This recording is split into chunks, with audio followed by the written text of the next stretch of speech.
Mat 8. Deskriptiv statistik. Vi får så at vide her, at for hvert af de 11 landsdele i Danmark, har man i 4. kvartal 2007 opgjort antallet af handler med enfamilies huse. Vi skal så i opgave 1 bestemme kvartilsættet og middeltallet for handler med enfamiliehuse fordelt på landsdele i Danmark i 4. kvartal 2007. Vi har så fået en masse tal. Det må jeg så have taget ind her, så i antal handler. Og jeg har så ordnet dem efter den laveste værdi, og så hernede til den højeste værdi. Og nu hvor jeg har alle de her tal, så vil jeg så lave en statistik på dem. Og jeg går ind på statistikberegninger, statistik med en variabel, altså antal handler.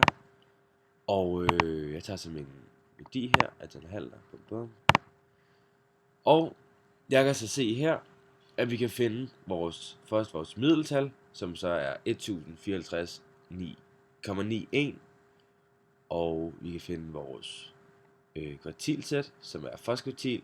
Det er så 439. Medianen er 1218. Og tredje kvartil er 1600.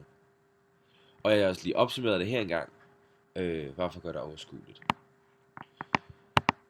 Vi får derefter at vide, at for 4. kvartal i 2010 var kvartilsættet for handler med enfamiliehuse fordelt på landsdele i Danmark henholdsvis 402, 830 og 1176.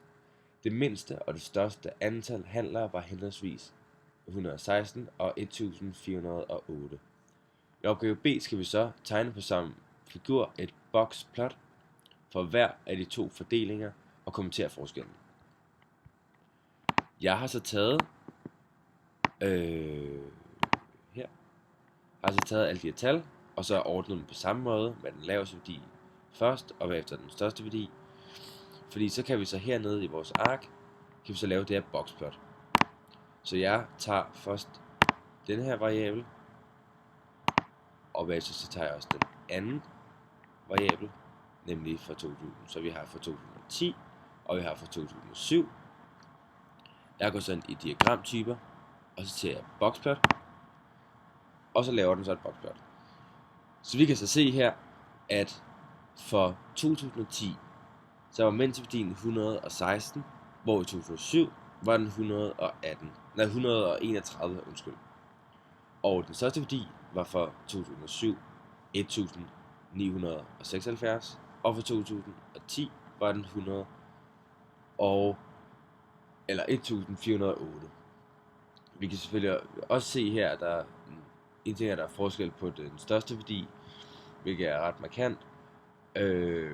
Så kan vi også godt se, at tredje kvartil er 1600 og for 2007, og 2010 var tredje kvartil 1272. Så vi kan se, at der er i hvert fald flere handler i 2007, men sådan en større værdi. Ja.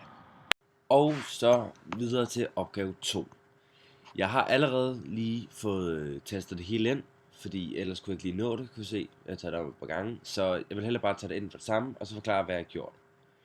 Vi har fået en tabel for vores opgave i PDF-filen, og det er altså den her. Jeg har så taget alderen og procentdelen op, og så tester det ind her, og hvorfor det står 0 til 25 og højere interval 25, det giver bedre mening hernede, så man får det her stykke med.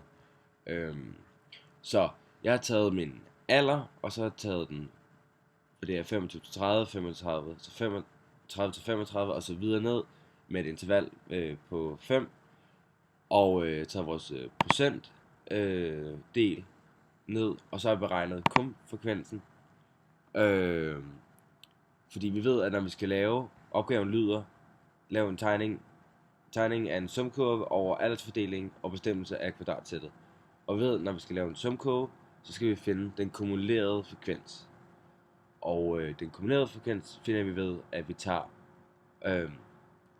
det her tal fra procentdelen, og så det foregående tal, så i det her tilfælde er det så 0, så det giver 10,3, og så tager vi så det her tal plus det næste, som så giver 23,4 og så videre, og så videre, og så videre. Så der har vi fået en kumuleret frekvens. Så når vi så skal tegne ind her i vores grafvindue, så går vi så ind, og nu ved jeg, at jeg lige gjorde det lidt på forhånd. Så går vi ind, og så tager vi punktplot, og bare lige for at vise, hvad jeg nu har gjort. Så har jeg så taget, at min x-akse, det er højreintervallet, og min kumfrekvens, den er så y. Og så, når man så trykker Enter der, så popper alle de her op. Og jeg har så lavet masse punkter, de her linjestykker hele vejen op, som er altså en sumkurve. Og jeg har tastet en masse punkter ind for hver, fordi opgaven lyder jo, at vi skal finde kvartilsættet. Og vi ved, at det er den nedre kvartil er, når det er 25%, median kvartilen er ved 50, og den øvre kvartil er ved 75. Derfor så har jeg altid lavet 3 funktioner, som er f af x i lige med 25, f af x i lige med 50, og f af x i lige med 75.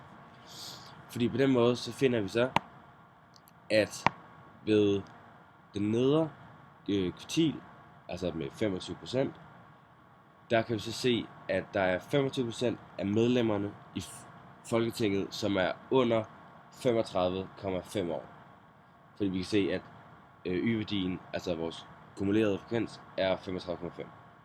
Og vi kan se på medianen, at den giver så 43,6. Det betyder så, at halvdelen af medlemmerne er